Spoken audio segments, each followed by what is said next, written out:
तो कैसे हैं आप सब? उम्मीद है खैरियत से होंगे। तो आज का जो हमारा लेक्चर है वो है परसेंटेज के हवाले से। आज हम परसेंटेज को ही डिस्कस करेंगे कि परसेंटेज में हमारे पास कुछ हमारे पास क्वेश्चन थे, ठीक है, परसेंटेज के हवाले से। सबसे पहला क्वेश्चन हमारे पास है जी, a toy is sold a toy is sold for 220 rupees, ठीक है। What was the cost price if the rate of the profit is 10%। ठीक है जी। तो अगर हमारे पास एक टॉय है जी, टॉय की जो कीमत है हमारे पास, उसकी कीमतें, जो उसकी बेचने की प्राइस है, कीमतें सोल्ड प्राइस जो है वो है 220, ठीक है। और हमने उसकी जो है वो कॉस्ट प्राइस निकालनी है, जो कि जिस प्राइस पे हमने उसे बेचा है। लेकिन जो है हमने प्राइस वो निकालनी है, वो किस तरह निकालनी है? हमें हमारे पास सिर्फ और सिर्फ उसने प्रॉफिट दे दिया, यानी कि जो हमने कीमत उसको बेचा है उस कीमत के ऊपर 10%, हमारे पास 10% है, ठीक है। 10% पे हमने बेचा है, ठीक है।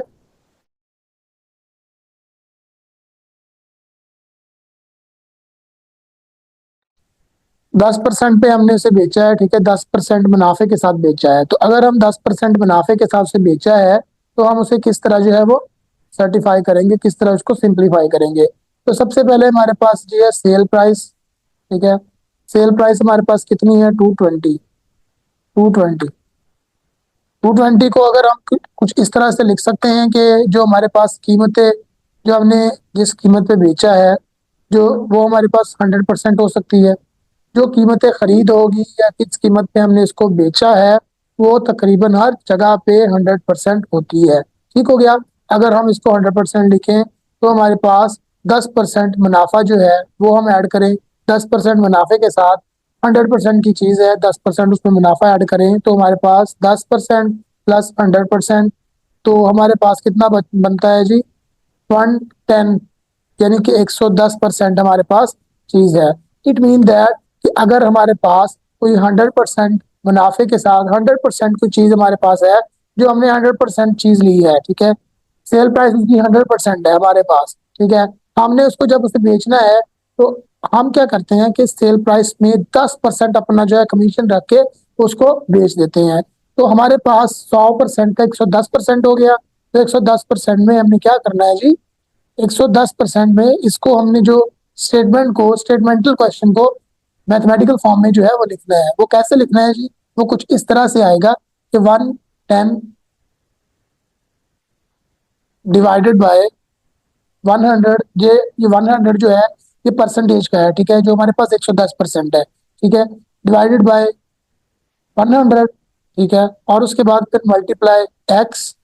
ये जो एक्स हमने फाइंड करना है, जो उसकी कीमतें खरीद है, ठीक है, जो उसने कॉस्ट प्राइस लगाई है वो हमने फाइंड करना है। उसके बाद है हमारे पास इज इक्वल टू 220, जिस पे उसने बेचा है 220, वो चीज जिसके ऊपर उसने बेचा है, ठीक है। अब जो है इसको सीधे सीधे सॉल्व कर ले, ठीक है। एक्स इधर आ जाएगा और उधर जो है बट बराबर, एक्स इधर आएगा बराबर उधर क्या होगा जी? 220 होगा। 220 multiply by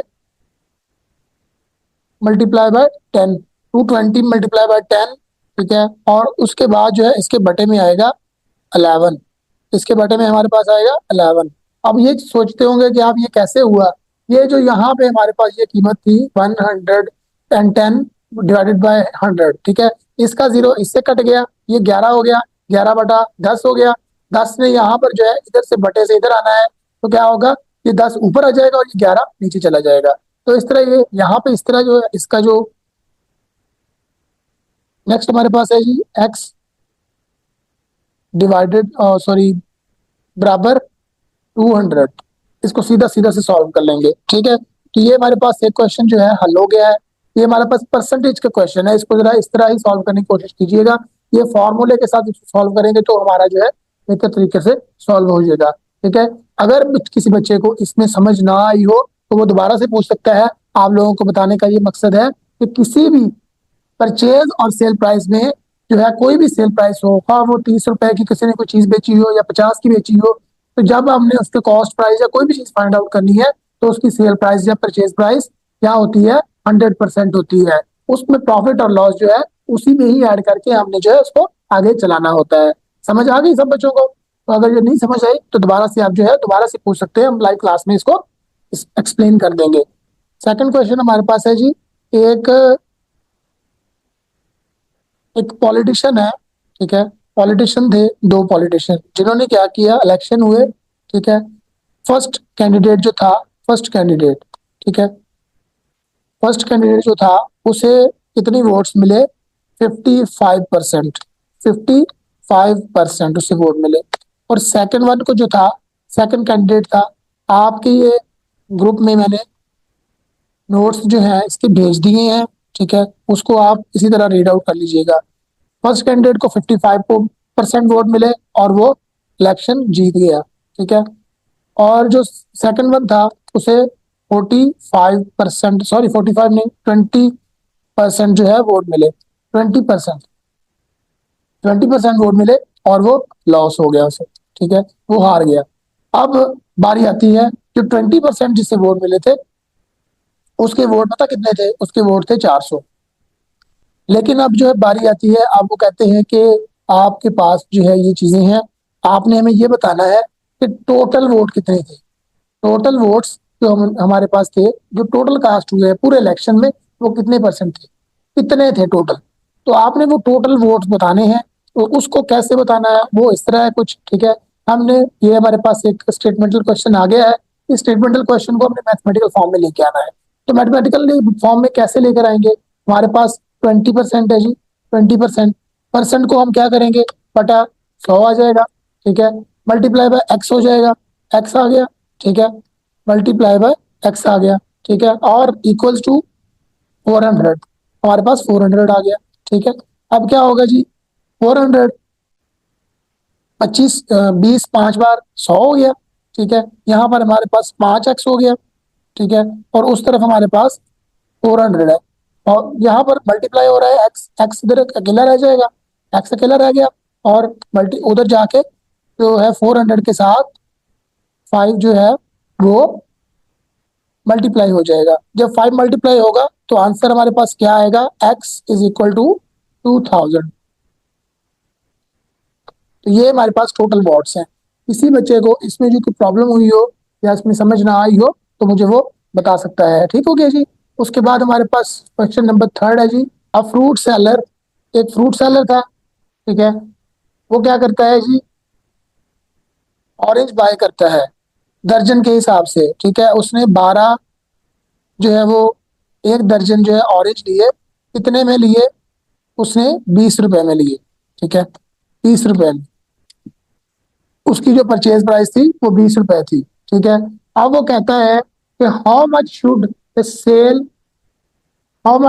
he sell to get 20% profit. अब जो है इसमें 20% उसने प्रॉफिट लेना है। अगर वो उसमें कितने परसेंट जो है, कितना उसको कैसे सेल करे कि उसने इसमें 20% प्रॉफिट हासिल करना है। तो उसमें से इसको क्या करेगा जी, सबसे पहले हमारे पास है जी बाइंग प्राइस। बाइंग प्राइस को बीपी लिख लेते हैं, बाइंग प्राइस वो हमारे पास कितनी है जी, बाइंग प्राइस वो है जी 20, है जी। अगर हम 20 है जी हमारे पास बाइंग प्राइस, मैंने आप लोगों को पहले भी एक बात बताई है कि जो हमारे पास बाइंग और परचेजिंग प्राइस या सेलिंग प्राइस होती है उसको हम 100% लिखते हैं, ठीक है, 100% लिखते हैं। अब जो है उसने क्या पूछा है कि अगर वो कितने परसेंट इसमें, वो कितना इसको कितने सेल करे, कैसे सेल करे या कितने प्राइस में सेल करे तो 20% उससे मुनाफा हो, तो हम उसमें ऐड कर देते हैं 20%, ठीक है। 20% हम उसके जो है उसमें ऐड कर देते हैं। जब उसमें 20% ऐड करेंगे तो हमारे पास क्या आएगा जी, 120%, 120% आ गया। अब जो है हमारे पास स्टेटमेंटल क्वेश्चन है, स्टेटमेंटल क्वेश्चन को हमने जो है मैथमेटिकल फॉर्म में लेके आना है। सीधा कर लिया क्वेश्चन, अब इसको मैथमेटिकल फॉर्म में ले आते हैं। 120% हो गया, 120% परसेंट को हमने चेंज कर दिया जी 100 में, और 100 के बाद उसको क्या किया जी, divided by 20, divided by sorry divided कह दिया, मल्टीप्लाई बाय 20, ठीक है, मल्टीप्लाई बाय 20, ठीक है। अब जो है एक सिफर से कट गया, एक सिफर सिफर से कट गया, जो हमारे पास लास्ट पे आएगा जी वो है 24। x is equal to 24। तो ये हमारे पास आंसर आ गया जी। ये हमारे पास आंसर कैसे आया, आप लोगों के सामने जो है वो इसको सॉल्व किया है। तो आप लोगों को सिर्फ और सिर्फ बताने का एक ही मकसद है कि जब आपने कोई भी किसी तरह का प्रॉफिट या लॉस निकालना है, तो आपने जो है कीमतें जो है खरीद है या कीमतें जो है परचेज प्राइस है या कीमतें सेलिंग प्राइस है, ठीक है, उसको आपने कैसे जो है वो देखना है। 100% उसका जो होता है, ठीक है, परसेंटेज में 100% होता है, उसमें ही परसेंट ऐड करनी है, उससे ही निकालनी है।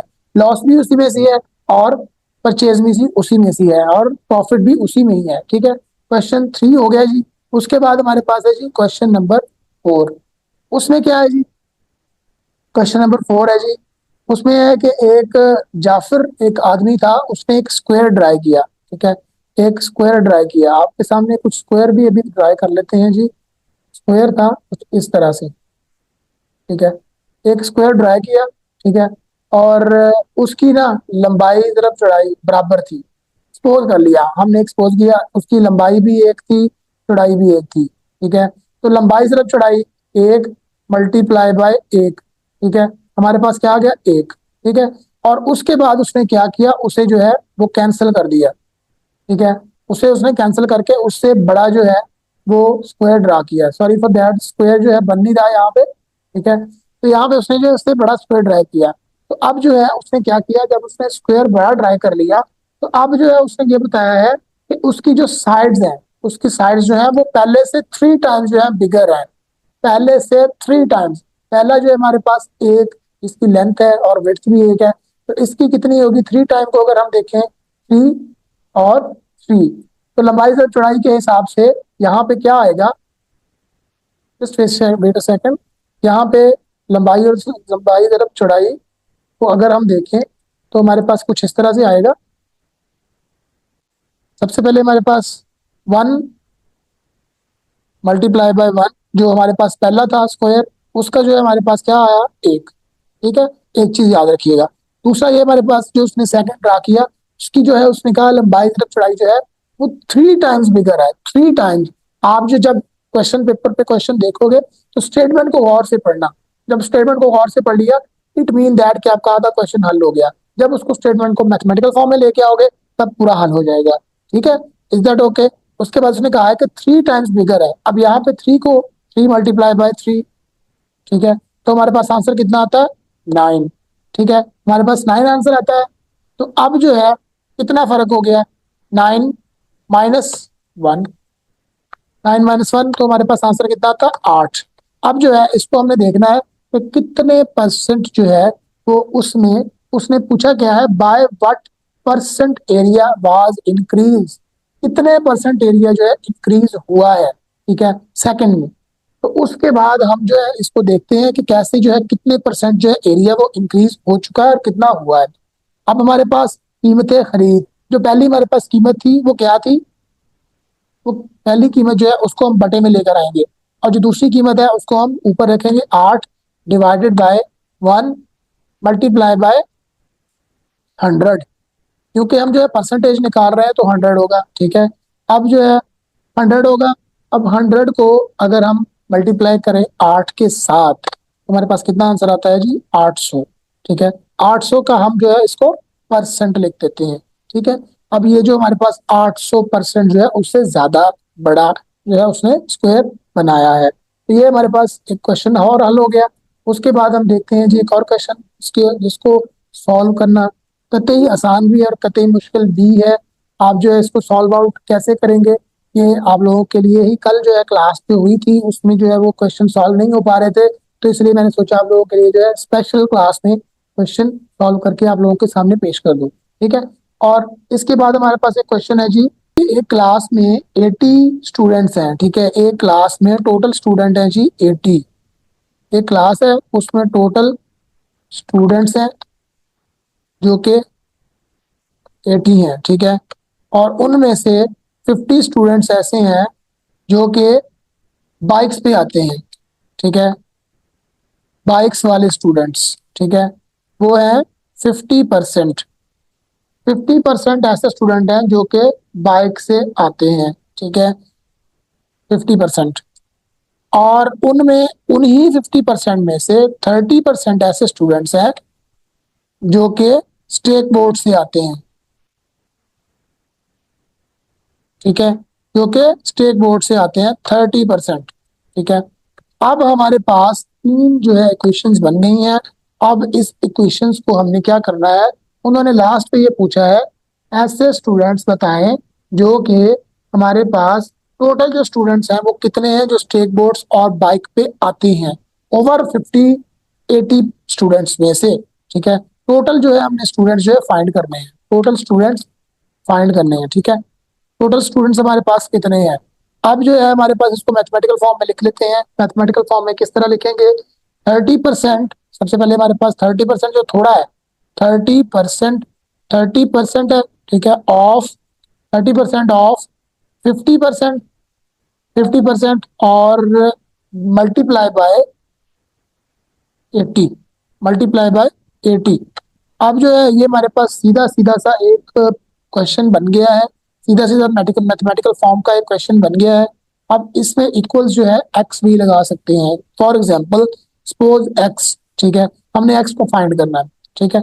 अब यहाँ पे हम जो है इसको सॉल्व करते हैं, 30/100 और उसके बाद मल्टीप्लाई, फिर उसके बाद फिर 50/100 और उसके बाद मल्टीप्लाई और उसके बाद फिर 80, ठीक है, और इज इक्वल टू एक्स, ठीक है। अब फिर से जो है एक जीरो से कट गया, ठीक है, 50 एक जीरो से कट गया और उसके बाद फिर से एक जीरो से कट गया, ठीक है। इसके बाद क्या हुआ जी, 30 जो है, 30 जो है, ठीक है।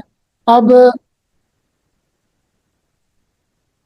5 3 बार 15, ठीक है, 5 3 बार 15 हो गया, 15 हो गया, 15 मल्टीप्लाई बाय 80, सॉरी 80 नहीं 8, मल्टीप्लाई बाय 8, ठीक है, डिवाइडेड बाय, ये हमारे पास डिवाइडेड है, डिवाइडेड बाय हमारे पास क्या है जी, डिवाइडेड में 10, 10 बचा है ना, वो जो 30 के नीचे 100 था वो 10 बच गया ना हमारे पास। आपको कुछ इस तरह से समझ नहीं आएगी, कुछ इस तरह से बताता हूँ आपको। ये जीरो जो है इस जीरो से कट गया, ठीक है, ये जीरो जो है इस जीरो से कट गया, ये जीरो जो है इस जीरो से कट गया। तो हमारे पास टोटल रिमेनिंग जो है ये बची 3 5 बार 15, 15 के बाद ये 10 जो है बटे में है, ठीक है, और इसी तरह ये यहाँ पे आकर ये जो है बटे में आ जाएगा, ठीक है। अब बटे में है तो इसको कुछ और सिंप्लीफाई कर देते हैं, 3 5 बार 15, ठीक है, 2 5 बार 10, ठीक है, 2 हो गया और 3/2 हो गया, ठीक है, और 2 4 बार 8, ठीक है। तो यहाँ पर 3 4 बार 12, तो यहाँ पर हमारे पास आंसर क्या आता है जी, अगर हमने इसको सॉल्व कर लिया है तो हमारे पास x इज इक्वल टू 12, ये हमारे पास आंसर आता है। तो यानी कि इसका मतलब ये है कि हमारे पास टोटल स्टूडेंट्स जितने भी हैं 80 में से 12 ऐसे स्टूडेंट्स हैं जो कि बाइक्स और स्टेट बोर्ड्स पे आते हैं, यानी कि बाइक्स और स्टेट बोर्ड्स पे हमारे पास स्टूडेंट ऐसे जो है वो आते हैं, ठीक है। अब ये क्वेश्चन जो है वो सॉल्व हो गया। अगर इसमें से किसी बच्चे को कोई समझ ना आई हो तो ये भी आप पूछ सकते हैं, ठीक है। उसके बाद फिर हमारे पास second third question fourth fifth question है, और fifth and the last question जो है उसमें से बाकी जो है एक एग्जामिनेशन है, एक एग्जाम हुआ है, ठीक है, एक एग्जाम हुआ है। उस एग्जाम में 45 स्टूडेंट जो थे फेल हो गए, फेल्ड स्टूडेंट्स, वो कितने थे जी, 45%, 45% स्टूडेंट जो है फेल हो गए। और उसके बाद उसने क्या कहा है जी, पास कितने हुए हैं, पास कितने हुए हैं, ठीक है, पास हमारे पास स्टूडेंट जो है वो है 55%, ठीक है। तो अब जो है उसने 55% स्टूडेंट पास हो गए हैं और 55% स्टूडेंट जो थे उनकी तादाद पता कितनी थी, उनकी तादाद थी 550, ठीक है। अब उसने तीन चीजें बता दी, अब सीधा सीधा सा सवाल है, ठीक है, कोई इसमें रॉकेट साइंस नहीं है, चीजें उसने तीन बता दी। अब इस तीन चीजों को हम कैसे जो है वो रखेंगे, सबसे पहले हम क्या करेंगे, 55% of X is equal to 550, ठीक है। 55% of X is equal to 550। 550, ठीक है। अब जो है इसको सॉल्व कर लेते हैं। 55 divided by 100 multiply by X is equal to 55, 550, ठीक है। 550। अब जो है 550 को हम एक्स इधर आ जाएगा और 55 जो है उधर जाके पट्टी में चला जाएगा, ठीक है। 550 मल्टीप्लाई बाय 100 डिवाइडेड बाय 50, ठीक है। 550, सॉरी 55। अब 55 वन जार 55, ठीक है। वन 10 आ गया, ठीक है। 10 को जब 100 से मल्टीप्लाई करेंगे तो x इज इक्वल टू हमारे पास क्या आया जी, 100, सॉरी 1000। 1000। तो ये हमारे पास टोटल स्टूडेंट थे जो जिनमें से 45% स्टूडेंट फेल हुए थे और 55% हमारे पास वैसे स्टूडेंट पास हो गए थे। यानी कि 450 स्टूडेंट जो थे वो हमारे पास फेल हुए थे और 550 पास हुए, और हमारे पास टोटल कितने बने, 1000 स्टूडेंट्स जो है। That is the whole strength. Whole strength हमारे पास थी जो कि टोटल स्टूडेंट थी, ठीक है। और ये हमारे पास टोटल स्टूडेंट थे, और यहाँ तक जो है इसके बाद हमारे पास जो क्वेश्चन है वो सीधे सीधे से हैं, ठीक है। 25/3% ऑफ इज इक्वल टू 115, ठीक है। ये क्वेश्चन सीधा सीधा सा मैथमेटिकल फॉर्म में पहले से है, तो आप इसको इजीली सॉल्व कर लोगे, ठीक है। यहाँ तक हमारा जो है परसेंटेज के जो मामला है वो क्लियर हो चुके हैं। अगर किसी बच्चे को यहाँ तक जितने भी क्वेश्चन मैंने करवाए हैं वो अगर ना समझ आई हो तो फिर वो मुझसे पूछ सकता है, ठीक है। होप फॉर द बेस्ट, ठीक है। और किस तरह की कोई कंफ्यूजन हो आप मुझे डीएम करें, आपको as soon as possible reply दिया जाएगा, ठीक है। और किसी तरह की कोई कंफ्यूजन और परेशानी के हवाले से आप जूम पे भी क्लास अरेंज करवा सकते हैं, ठीक है। और तीसरी बात यह कि किसी तरह की जॉब्स इंफॉर्मेशन की अपडेट और तैयारी के लिए दिए गए व्हाट्सएप नंबर पर रब्ता करें। नई जॉब्स की तैयारी और नई जॉब्स की अपडेट के लिए हमारे दिए गए ग्रुप के ऊपर ज्वाइन करें, ग्रुप को ज्वाइन करें। अपना बहुत सारा ख्याल रखिएगा, मिलते हैं नेक्स्ट लेक्चर में। Thank you so much.